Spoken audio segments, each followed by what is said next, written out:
Hello students, good evening to all of you. Students, अभी आप लोग संस्कृत व्याकरण का क्लास देख रहे हैं।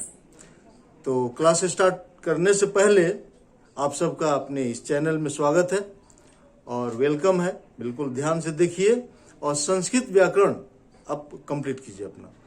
तो जैसा कि आप देखें कि संस्कृत व्याकरण में अभी तक 2 वीडियो आया है इस सेशन का। फर्स्ट वीडियो में तीन वीडियो है ना।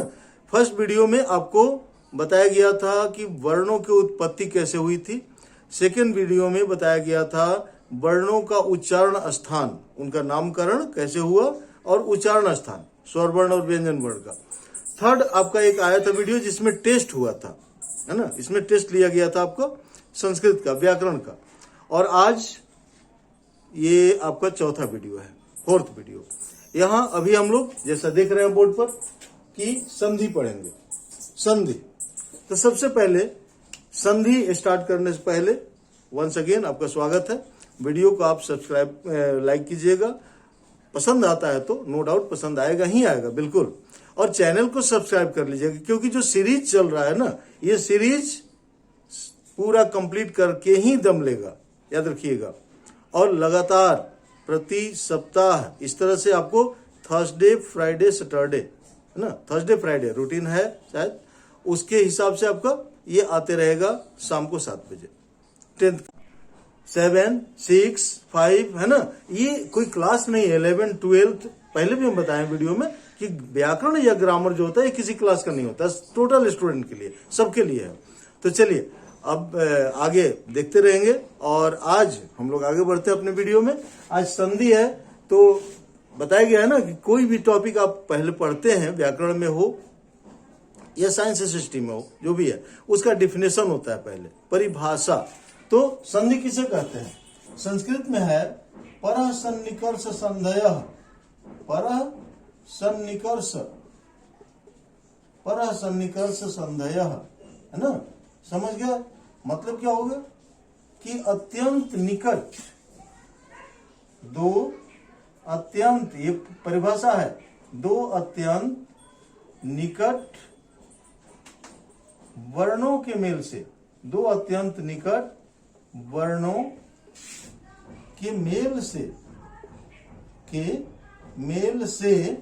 जो विकार उत्पन्न होता है, मेल से जो विकार उत्पन्न होता है। यहां ध्यान देंगे कि विकार उत्पन्न होता है, 2 बातें यहां ध्यान देना होगा। विकार उत्पन्न होता है उसे संधि कहते हैं। 2 विकार उत्पन्न होता है उसे संधि कहते हैं, संधि कहते हैं। ओके, अब यहाँ 2 बातें जैसे हम बताए परिभाषा में, आप 2 बात ध्यान दीजिएगा। यहाँ वर्णों का मेल होता है। देखिए सबसे पहली बात कि संधि में वर्णों का मेल होता है, ध्यान देंगे। शब्द नहीं मिलते हैं, वर्ण मिलते हैं। और कैसे वर्ण मिलते हैं? तो अत्यंत निकट, ये देखिए अत्यंत निकट वर्ण आपस में मेल करते, ये अ है, अत्यंत निकट वर्ण। और मिलने के बाद क्या होता है कि एक महत्वपूर्ण और दूसरी बात है इसमें कि विकार उत्पन्न होता है। देखिए ये 2 बातों पर विशेष ध्यान रखेंगे कि संधि में वर्णों का मेल होता है और विकार उत्पन्न होता है। विकार उत्पन्न होने का मतलब कोई नया वर्ण बनता है, ठीक है, वो चेंज हो जाता है, दूसरा वर्ण बना देता है। ये संधि का परिभाषा हुआ, ठीक है ना। इसको आप ये परः सन्निकर्ष संधयः, ये परिभाषा है, परिभाषा, इंग्लिश में डिफिनेशन, ठीक है ना। अब इसके भेद, तो संधि के कितने भेद हैं? संधि के 3 भेद हैं। संधि के 3 भेद हैं, 3 भेद होते हैं, ठीक है ना। और एक चीज और है, ऐसा नहीं है कि ये संस्कृत की ही बात है, हिंदी हो या संस्कृत, हिंदी में भी 3 ही संधि है और विसर्ग आता है, हिंदी में भी आता है। तो 3 संधियां हैं, वो हिंदी हो या संस्कृत हो। कहा गया ना, हिंदी क्या है? संस्कृत से ही उत्पन्न है। संस्कृत हिंदी की माँ है, माता है। तो संस्कृत से ही अनेक भाषाएं, हिंदी ही नहीं, बहुत सारी, भारत की बहुत सारी भाषाओं की उत्पत्ति संस्कृत से ही हुई है। तो संस्कृत व्याकरण मूल रूप से एकदम स्टार्टिंग जब हुआ था तो संस्कृत व्याकरण ही पहले बना था। और जैसा आप जानते हैं कि हमारे समाज में पहले यही भाषा थी, संस्कृत भाषा ही बोली जाती थी, आम जनता की भाषा थी। नाटक, प्ले या घर में बातचीत सब संस्कृत भाषा में होती थी। बाद में अनेक भाषाएं बनी, अपनी आवश्यकता अनुसार, सुविधा अनुसार मनुष्य बनाते गया और उसका प्रचलन करते गया। चलिए ठीक है, तो तीनों भेद का नाम जान लेते हैं। पहला स्वर संधि, दूसरा व्यंजन संधि, ये जानकारी हो गया आपको, ये जानते होंगे आप, व्यंजन संधि। और तीसरा है विसर्ग संधि। अब ये तीनों संधियों को हम लोग 1 बाय 1 करके क्लियर करेंगे, एकदम समझेंगे अच्छी तरह से कि इसकी परिभाषा क्या है, इसमें होता क्या है, कैसे वर्ण मिलते हैं, कैसे इसके विकार उत्पन्न होते हैं। ये बहुत जरूरी है। एक चीज और जान ले कि संधि पढ़ना हमारे लिए क्यों जरूरी है। तो जब संस्कृत आप पढ़ते हो तो संस्कृत में बड़े बड़े शब्द होते हैं, उन शब्दों का अर्थ करना कठिन हो जाता है। यदि आप संधि नहीं जानते हैं तो अर्थ का अनर्थ कर दीजिएगा, बिल्कुल। अब जब संधि कर देंगे, उसको तोड़ दीजिएगा तो अर्थ निकल जाता है, ठीक है ना। जैसे फॉर एग्जाम्पल, अब उसमें मान लीजिए है आपका कि सत्यासत्य। अब मान लेंगे ये शब्द आपके पास आ गया, सत्यासत्य। तब इसका आप क्या करेंगे, इसका हिंदी क्या बताइएगा। हो सकता है आपके दिमाग में आए, ध्यान दीजिएगा, थोड़ा हंसी भी आएगी आपको, कि सत्या नाम की कोई लड़की है और वो सत्य बोलती है। एकदम ध्यान में आएगा। अगर तोड़ेंगे, नहीं जानते, जानकारी नहीं है, तो सत्या और सत्य, ठीक है ना। यह सत्या जो है सत्य की पक्ष लेती है, ऐसा अर्थ कर सकते हैं। बट जब इसका संधि कीजिएगा तो आपका क्लियर हो जाएगा। देखिए संधि हो जाएगा इसका सत्य और प्लस असत्य, सत्य प्लस असत्य, मतलब इसका हिंदी हुआ सत्य और असत्य। अब देखिए अब कितना अंतर हो गया, सत्य और असत्य। अब यहां आपको असत्य तो कहीं दिखाई नहीं दे रहा, कहेंगे असत्य इसमें है कहां, तो यही संधि है, यहां पर दीर्घ संधि हुआ है सत्य में। अभी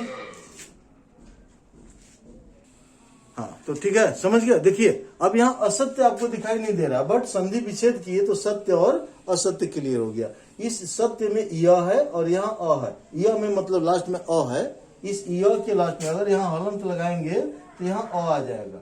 तो ये अ और ये अ, ये दोनों अ मिल करके आ बना दिएगा, और यही आ मात्रा बन करके इस य में जुड़ जाएगा, और यह गायब हो गया। तो सत्या और सत्य, देख रहे हैं, सत्या और सत्य क्लियर हो गया, ठीक है। चलिए, तो ये तो आपको समझाने के लिए बताए थे, इसको हटा दे रहे हैं, ठीक है ना। ये एग्जाम्पल दिए आपको केवल समझाने के लिए कि संधि हमारे लिए क्यों महत्वपूर्ण है, क्यों जरूरी है, अर्थ करने के लिए भी जरूरी है। तो स्टार्ट करते हैं हम लोग आज स्वर संधि। अभी तक परिभाषा बताई आपको, भेद बता दिए, 3 भेद होते हैं। 3 भेदों में जो नियम है उसका डिस्कशन करते हुए, उसको समझते हुए हम लोग संधि कंप्लीट करेंगे। ओके, तो पहला नंबर आप कॉपी यदि बना रहे हैं, बिल्कुल बनाना ही है, बनाइएगा। पहला स्वर संधि, स्वर संधि आपका पहला संधि होगा। अब इस स्वर संधि के बारे में हम लोग समझेंगे, फिर इसकी परिभाषा, स्वर संधि की परिभाषा, ठीक है। स्वर संधि क्या है, तो स्वर वर्ण है ना, इसका लिख लेंगे आप, स्वर वर्णों के साथ, स्वर वर्णों के साथ, स्वर वर्णों के साथ, स्वर वर्णों के मेल से, स्वर वर्णों के मेल से आगे वही है, मेल से जो विकार उत्पन्न होता है, ऊपर जो लिखवाए हैं, जो विकार उत्पन्न होता है उसे स्वर संधि कहते हैं, उसे स्वर संधि कहते हैं, ठीक है ना। मतलब क्या हुआ कि इसमें दोनों तरफ, प्लस के दोनों तरफ स्वर होगा, उसे स्वर संधि कहते हैं, ठीक है ना, स्वर संधि कहते हैं। जैसे अभी लिखे थे हम उधर, या इसका जैसे आप नोट कर लेंगे, जैसे विद्या प्लस आलयः, विद्या प्लस आलयः, बराबर क्या हो जाएगा, विद्यालयः। ये आप शुरू से पढ़ते आ रहे हैं, संधि बताया गया होगा। पहले आता है विद्या प्लस आलय विद्यालय, हिम प्लस आलय हिमालय, मेघ प्लस आलय मेघालय, ठीक है ना। तो यहाँ देखिए, यहाँ स्वर है आ, यहाँ आ है, ये स्वर है और इधर भी ये स्वर है, तो दोनों स्वर मिला है, तो कौन संधि हो गया, स्वर संधि। इति प्लस आदि आ रहा है नीचे, इति प्लस आदि बराबर हो जाएगा इत्यादि, इत्यादि। तो यहां भी आप देख लेंगे, इधर क्या है, ई है, छोटी ई है, और इधर आ है, तो ये दोनों मिल करके ई का य होता है और उसमें आर मिल जाता है तो या हो जाता है। ओके, इतना नोट कर लेंगे। इसके बाद हम इसका भेद बताने जा रहे हैं, इसका भेद हम लोग समझेंगे, स्वर संधि में कितने भेद हैं इसके। ओके स्टूडेंट, चलिए नोट कर लीजिए। ओके ठीक है, तो अब हम लोग इसका स्वर संधि जो है, स्वर संधि का भेद, तो स्वर संधि के कितने भेद हैं, 5। स्वर संधि के 5 भेद हैं ना, 5 भेद हैं। पांचों का नाम लिख लेते हैं, फिर एक एक करके हम लोग पढ़ेंगे। पहले पांचों का नाम लिख लेते हैं। पहला है इसका, अब इसको रोमन में लिखिएगा, क्योंकि तीनों संधियों का नाम लिखे हैं तो हिंदू अरबिक में लिखे हैं, 1 2 3 लिखे हैं। अब इस भेद का भी, ये संधि का भेद हुआ, अब उस भेद का भेद, हाँ यहाँ संधि हम लोग आज पढ़ रहे हैं, ये हेडिंग में रहेगा आपका, है ना, संधि। तो ये संधि का भेद हुआ स्वर संधि, और इस स्वर संधि का भेद हुआ अब ये, तो इसको रोमन में नोट कर लेंगे क्योंकि बाद में कंफ्यूजन हो जाएगा, 1 2 जगह आ जाएगा आपका। तो पहला है दीर्घ संधि, दीर्घ संधि नहीं लिख रहे यार, चलो लिख दे रहे हैं, दीर्घ संधि। दूसरा सेकंड गुण संधि, दीर्घ संधि गुण संधि, ठीक है। थर्ड यड़ संधि, य और अण, ये य है, यड़ संधि, दीर्घ गुण यड़। और चौथा वृद्धि संधि, वृद्धि, वृद्धि संधि। और पांचवा अयादि संधि, अयादि, अयादि संधि। ये 5 है स्वर संधि के भेद। ओके, स्वर संधि के 5, दीर्घ गुण यण वृद्धि अयादि। संधि आप बाद में ऐड कर लेंगे, याद करने के लिए संधि को हटा के याद कर लीजिए। दीर्घ गुण यण वृद्धि अयादि, है ना, दीर्घ गुण यण, ये 3 एक साथ याद कीजिए, दीर्घ गुण यण वृद्धि अयादि, ये 2 बाद में याद कर लीजिए, वृद्धि अयादि। पूर्व रूप भी है बट वो बाद में आता है, फिर आगे होता है, लेकिन मेन मुख्य रूप से ये 5 भेद हैं इसके। अब हम लोग इसका फर्स्ट जो है दीर्घ संधि, इसको क्लियर करेंगे। दीर्घ संधि, अब इसमें नियम पढ़ेंगे हम लोग, दीर्घ संधि, ठीक है। तो दीर्घ संधि का सूत्र होता है, नोट कर लेंगे, अकह सवर्णे, अकह सवर्णे दीर्घ, ये संधि सूत्र है, अकह सवर्णे दीर्घ, ये दीर्घ संधि का सूत्र है ना, फॉर्मूला, सूत्र, सूत्र है। तो सूत्र मतलब जानते हैं क्या होता है ना, फॉर्मूला, वो बहुत आगे विस्तार जो होना है ना, उसको शॉर्ट में कर दिया जाता है, उसी में सब कुछ समाहित होता है, यहीं पर, है ना, सुअत्र, तो यहीं पर सारा चीज समाहित हो जाता है, मिल जाता है। यही कहता है कि इस संधि में क्या होता है।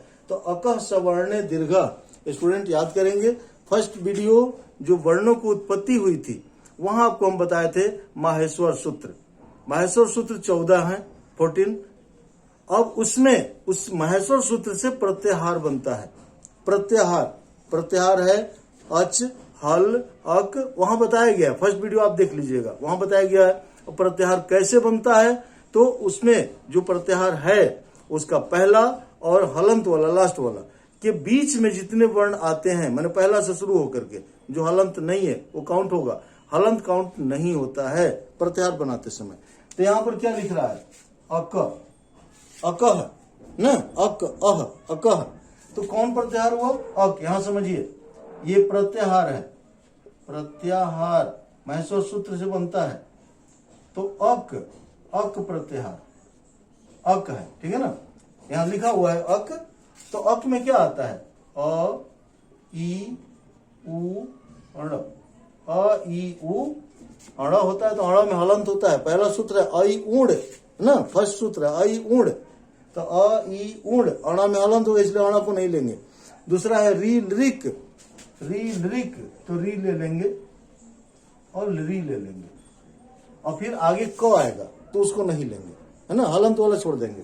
तो अ से लेकर के क तक इधर क आएगा, री लिरिक क होता है ना, आई ऊण यहाँ अड़ा होता है, आई ऊण, तो इस अड़ा को नहीं लेंगे और इस क को नहीं लेंगे। हमारा प्रत्याहार है अक, देखिए अ से लेकर क तक हलंत वाले को छोड़ा जाता है।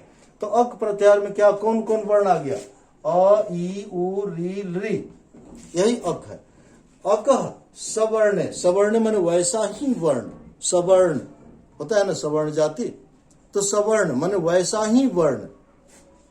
दीर्घ माने दीर्घ हो जाता, दीर्घ माने बड़ा। पूरा सूत्र ही क्लियर कर दिया इस संधि में क्या होता है। तो यदि अक प्रत्याहार से बाद में सवर्ण हो माने वैसा ही वर्ण हो, अ के बाद यदि अ हो या आ के बाद आ हो, ये सवर्ण होता है, ध्यान रखेंगे, ये एक ही वर्ण में आते हैं, ये सवर्ण हुआ। अ या आ, ये सवर्ण हो गया। ई में जाइएगा तो बड़ी ई है ना, बस ये दो हो गया इसमें सवर्ण, नहीं और रहेगा ना, इसमें मैचिंग होता है। अब ऐसा नहीं कि अ ही रहेगा, है ना, अ के साथ आ भी मिल सकता है, इसके साथ ये भी मिल सकता है, इसके साथ ये भी मिल सकता है। तो कोई भी इसमें से आपस में मिलेगा तो उसका दीर्घ होगा, ये बड़ा होगा। ये दोनों में से आपस में कोई भी मिलेगा, छोटी ही पहले हो बड़ी ही बाद में हो, या बड़ी ही पहले हो छोटी ही बाद में हो, और दोनों जब आपस में मेल करेगा तो हमेशा क्या बनाएगा, वो दीर्घ बनाएगा। देखिए दीर्घ, दीर्घ माने बड़ा। क्लियर है, एग्जाम्पल से समझेंगे। माने ये तो अभी हम समझा रहे थे कि प्रत्याहार कैसे बनता है, प्रत्याहार में होता क्या है, ठीक है। देखिए नेक्स्ट समझाते बताते हैं आपको। अब इसमें इसका डिफाइन करेंगे, इसी सूत्र का डिफाइन करेंगे। यदि अ आ, ये ब्रैकेट में लिख लेंगे, अ या अ आ, दूसरा में ई, सेकंड हुआ ई, तीसरा में उ, वही है अ ई उ, री और री, बड़ा री हुआ ये, और लरी या लरी, लरी या बड़ा लरी। अगर ऐसा हो, यदि इनके बाद सवर्ण, सवर्ण मतलब कोई वैसा ही वर्ण, देखिए कोई वैसा ही वर्ण, इसी को सवर्ण कहते हैं। देखिए हट गए, आप लिख सकते हैं ना, बाद में भी लिख लीजिएगा, वीडियो रोक करके बाद में आप इसको नोट कर लेंगे। कोई वैसा ही वर्ण, सवर्ण मतलब होता है, यहां ब्रैकेट कर दीजिए, कोई ऐसा ही वर्ण हो तो दोनों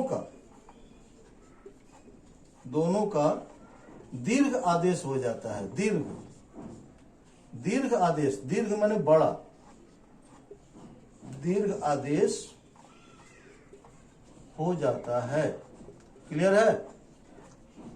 अब थोड़ा सा और एक्सप्लेन कर दे रहे, इसको विस्तार से बता दे रहे हैं। देखिए और प्लस अ बराबर क्या हो जाएगा, एक केवल हम बता रहे हैं, अब अ वाला बता देंगे, इसी से आप ई वाला, उ वाला, री और री वाला आप कर लेंगे, समझ लेंगे ना, क्योंकि क्लियर हो जाएगा। आ हुआ, फिर अ और प्लस आ, ये भी आ होगा, आ प्लस अ, ये भी आ होगा, और आ प्लस आ, ये भी मिलेगा तो आ होगा। ये आपको नोट कर लेंगे। और यही चीज आपका ई के साथ भी होगा, और यही उ के साथ भी होगा, यही री और यही लरी के साथ होगा। क्लियर है। चलिए, तो आगे हम लोग यहां तक कर लिए। अब इसका एग्जाम्पल जैसे देख लीजिए, जैसे राम प्लस अवतारः, राम प्लस अवतारः बराबर क्या हो जाएगा, रामावतारः। रामावतार। कैसे? इस म में हलंत लगाएंगे तो यहाँ पर अ आ जाएगा और ये वाला अ आ जाएगा, ये ठीक है। यहाँ ये दोनों आपस में मिलेगा तो आ हो जाएगा और यही आ मात्रा बन करके आ अपने मात्रा के रूप में आकर के इस तरह से और म में आके मिल जाएगा। यह तो इसमें आके मिल गया तो आ हो गया, तो रामा हो गया। रामा और इधर वतारह बचेगा, देखिए ये वतारह, तो रामावतार हो गया। क्लियर है? चलिए आगे हम लोग नेक्स्ट वीडियो में डिस्कशन करेंगे कि अब इसके बाद दीर्घ संधि में और एग्जांपल आपका है ई का, ऊ का, ये है, या आप चाहे तो इस तरह से कर लेंगे या वर्ड हम आपको अगले वीडियो में देकर के समझा देंगे। और नेक्स्ट गुण संधि, यण संधि, ये सब हम लोग अगले वीडियो में समझेंगे। ठीक है, यही हम लोग रुकते हैं, विराम करते हैं और नेक्स्ट वीडियो में मिलते हैं। ओके स्टूडेंट्स, तो अगला वीडियो देखने के लिए पूरा संधि, इसके बाद समास आएगा, है ना, फिर वाच्य भी है, वॉइस आपका पढ़ना है संस्कृत में, सारा चीज आपको कंप्लीट कराया जाएगा व्याकरण का, प्लस बुक भी पढ़ेंगे ना, बुक भी मतलब पढ़ाएंगे आपको, पढ़ेंगे क्या, पढ़ के पढ़ाएंगे, ठीक है ना। तो बुक का लेसन भी आपको क्लियर करेंगे। ठीक है, ओके। तो चैनल को सब्सक्राइब कर लीजिएगा, वीडियो को लाइक और शेयर कीजिएगा, आइकन बेल को प्रेस कर दीजिएगा। ओके, थैंक यू, जय हिंद, जय भारत।